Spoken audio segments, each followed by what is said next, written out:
ఇప్పుడు ఓవరాల్ గా ఒక ఫిగర్ ఏంటి మీరు ఇచ్చేది స్టేట్ లో నేనైతే కూటమికి వైసీపీకి? పక్కా మోర్ దెన్ 9%, మోర్ దెన్ 8% ఉన్న అసెంబ్లీ కాన్స్టిట్యూన్సీలు అయితే 103 ఉన్నాయి మేడం. 103 ఉన్నాయి. ఒక 20 నుంచి 25, ఒక 20 నుంచి 25 వరకు మాత్రం అవి 2%, 3%, 4% అలా ఉన్నాయి. అందులో ఇట మళ్ళా ఎడ్జ్ 20 సీట్స్ వరకు ఎడ్జ్ వైఎస్ఆర్సీపీ ఉన్నాయి. నేనేమనుకుంటున్నా అంటే ఆ 20 మనం ఇప్పుడేమన్నా అనౌన్స్ చేసినాం అనుకోండి పేర్లు, అంటే నేను ఎవరికి చెప్పలేను, ఎందుకంటే నేను చెప్పాను వీళ్ళు సైలెన్స్ అయిపోతారు. వీళ్ళు మన సర్వే వీటే రాంగ్ రావచ్చు, అందుకోసం నేను సైలెన్స్ ఉంటాను. ఇంకా నేను మళ్ళీ పని చేస్తున్నా కాబట్టి ఇంకో రిపోర్ట్ రిలీజ్ చేస్తాను నేను. ఓవరాల్ గా ఇప్పుడు మీరు ఆఫ్టర్ జగన్మోహన్ రెడ్డి రాయలసీమ యాత్ర, ఇటు మన గుంటూరు ఈ కృష్ణా డిస్ట్రిక్ట్స్ యాత్ర తర్వాత చూసిన శాంపిల్స్ కలెక్షన్ బట్టి 103 ఇస్తున్నారు. Yes madam. ఇప్పుడు ఇంకోటి ఏంటిదంటే నామినేషన్ తర్వాత ఇంకో సర్వే చేయాలి. After nomination survey is correct వస్తుంది. ఇంకా ఎంత సీట్లు పెరుగుతాయి, తగ్గుతాయి, పెరుగుతాయి అనేది ఈ నామినేషన్. కాబట్టి ఇంకా మేనిఫెస్టో ఇస్ ఇంపార్టెంట్. ఇంకా మేనిఫెస్టో వైఎస్ఆర్సీపీ మేనిఫెస్టో ఇవ్వాలి. ఇంకా మేనిఫెస్టో ఇచ్చారనుకోండి, వాళ్ళ యొక్క అప్పుడు ఆలోచన పబ్లిక్ ఒక మూడు చేంజ్ కావచ్చు, కమిట్మెంట్ ఇస్తారా ఇవ్వరా అనేది ఒక మెసేజ్ వెళ్తుంది మేడం. రైట్. నిన్న ఫైనల్ క్వశ్చన్ ఇది, వివేక మర్డర్ ఇష్యూ ఎక్కడా లేవనెత్తొద్దు అని చెప్పి వీళ్ళకు గైడ్ లైన్స్ ఇవ్వడం జరిగింది కదా, ఈసీ ఆదేశాలు జారీ చేసింది. షర్మిల, బాబు, పవన్, లోకేష్, ఈ ఎఫెక్ట్ ఎంత వరకు ఉండొచ్చు? అక్కడ షర్మిల గారికి ఎంత గెలుపు అవకాశం ఉంది? మేడం షర్మిల మేడం గెలవదు, నేను చెప్తున్నా కదా, గెలవదు మేడం, 100% గెలవదు. నేను ఆల్రెడీ సర్వే చేసిన, అక్కడ అయిపోయింది ఆల్రెడీ. మాకు 1.5 అట్లా 2% అట్లా వస్తున్నాయి ఓట్ షేర్స్. ఆమె నేను డిక్రీజ్ చేయగానే, కాకపోతే ఏంటంటే ఆమె పోటీ చేసింది ఓకే. ఆమె రాజశేఖర రెడ్డి కూతురు,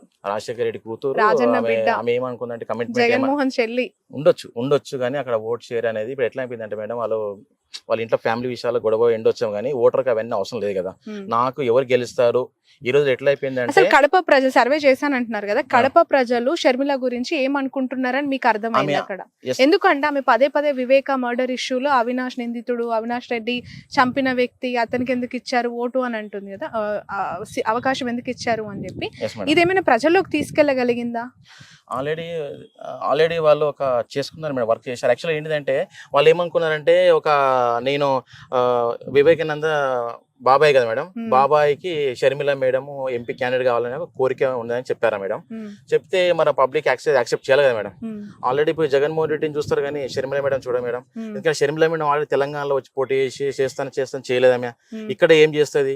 ఇంకోటి ఏంటిదంటే, పోటీ అనేది షర్మిల మేడంకు జగన్మోహన్ రెడ్డి కాదు కదా పోటీ. ఇక్కడ పోటీ అనేది జగన్మోహన్ రెడ్డికి చంద్రబాబు నాయుడుకి పోటీ కానీ, అంతేగాని ఇతనికి ఈమెకైతే కాదు కదా మేడం. సో ఓట్ షేర్ అనేది రెండు పార్టీల మధ్యనే 98 ఆర్ 96% to 97% వీళ్ళిద్దరి మధ్యలోనే ఉంటుంది మేడం, కూటమి మధ్యలోనే ఉంటుంది. ఒక పర్సెంట్ పార్టీకి ఎక్కువ రావచ్చు, పార్టీ తక్కువ రావచ్చు, కానీ ఓట్ షేర్ అనేది అవుట్ ఆఫ్ 100% ఓట్ షేర్ లో 96 to 97% ఇద్దరి మధ్యలో ఉంటాయి. ఆ 3% అందరిగా బీఎస్పీ చేసుకుంటే, కాంగ్రెస్ చేసుకుంటే, ఇతరులు చేసుకుంటారు మేడం. 150 అట్లా. Okay right. ఇంకా ఏమైనా చెప్పాల్సిన అంశాలు ఉన్నాయంటారా ఈ ఓవరాల్? నేనేం చెప్పలేదు madam. Manifesto is very important. Manifesto correct గా ఉంటే కమిట్మెంట్ తోటి గెలుస్తారా అనేది ఒక మెసేజ్ వెళ్తుంది.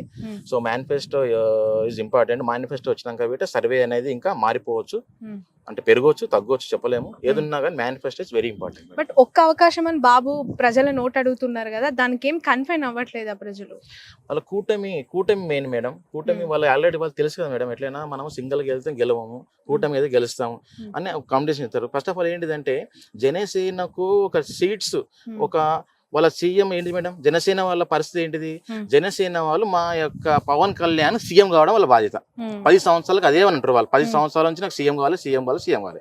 ఇప్పుడు ఎట్లా అయిపోయిందంటే, ఆ సీఎం అయ్యే క్యాండిడేట్ అలయన్స్ లోపల ఒక 50 సీట్లన్నా 60 సీట్లన్నా మాకు వస్తాయి అన్న ఫీలింగ్తో వాళ్ళు పనిచేసిండ్రు జన సైనికులు. పాపం వాళ్ళు 10 సంవత్సరాలుగా లాస్ట్కి ఇప్పుడు వచ్చేదాకా ఏమైంది, 21 సీట్స్కి వచ్చేసారు.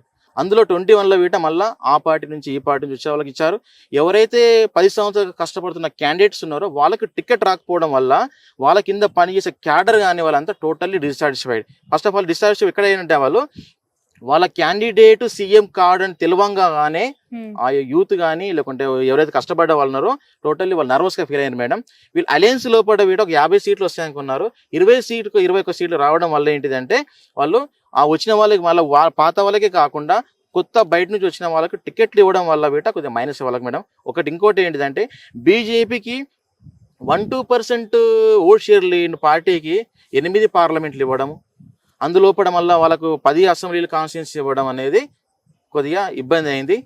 దానివల్ల ఏంటిదంటే వీళ్ళు వాళ్ళకి పని చేయట్లేదు, వాళ్ళు వీళ్ళకి పని చేయట్లేదు, వీళ్ళు వాళ్ళకి పని చేయట్లేదు, అట్లా అయిపోయింది మేడం టోటల్ గా.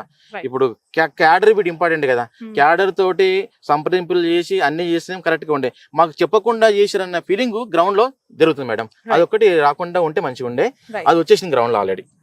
Thank you so much Naganna గారు. యాక్చువల్ గా చీకటి పడిపోయింది, మిమ్మల్ని మార్నింగ్ నుంచి క్యాచ్ చేద్దాం అనుకున్నాను.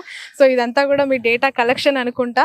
సో నెల్లూరే కాదు రాష్ట్ర వ్యాప్తంగా కూడా మీ అభిప్రాయాన్ని అంటే నియోజకవర్గాల్లో ఉన్న మూడ్ని మాకు ఎక్స్ప్లెయిన్ చేసినందుకు థ్యాంక్ యూ సో మచ్. చూద్దాం ఖచ్చితంగా మీ రిజల్ట్, అక్యురేట్ రిజల్ట్ ఎంతవరకు జెన్యున్ గా ఉండబోతోంది, రాబోయే ఎన్నికల్లో ఎంతవరకు మీ సర్వే నిజం అవబోతుంది అనేది. Thanks a lot. Thank you. Thank you.